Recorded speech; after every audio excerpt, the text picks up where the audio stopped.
আসসালামু আলাইকুম। আশা রাখি ভালো আছেন সবাই। খন্দকার এগ্রো থেকে আপনাদেরকে জানাচ্ছি প্রীতি ও শুভেচ্ছা। এই দেখছেন একটি ছোট্ট বালক পিঁপড়ার বাসা থেকে ডিম নিচ্ছে। আমরা এখানে লাইনের গাছপালা কাটতে এসেছিলাম।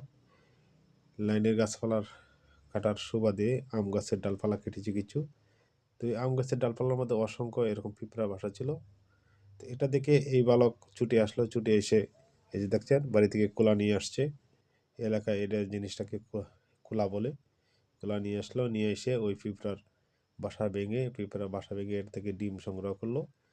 ও পূর্ব থেকেই এ ব্যাপারে অভিজ্ঞতা আছে তার। জিজ্ঞাসা করলাম যে ভাই তুমি এগুলি দিয়ে কি করবে? সে বলল এগুলি দিয়ে অনেক সুন্দর মাছ ধরা যায়। এটা তো হাওর এলাকা, আপনারা জানেন। এই হাওর মিশ্রিত এলাকায় ও হাওরের মধ্যে যাবে, যায় এটা দিয়ে ট্যাংরা মাছ, গুলশা মাছ এবং কই মাছ, শিং মাছ এগুলি ও ধরবে। এর জন্য ও দেখেই ছুটে চলে আসলো এগুলি সংগ্রহ করার জন্য।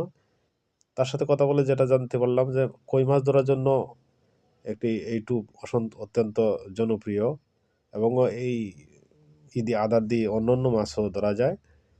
তার কাছে অনেক কথাই শুনতে পারলাম। সে বলল যে এগুলি দিয়ে অনেক সুন্দর সুন্দর মাছ ধরা যায় এবং দেশীয় মাছ এটার যে অত্যন্ত প্রিয় খাবার। তাই সে এটা নিয়ে গেল মাছ ধরার জন্য।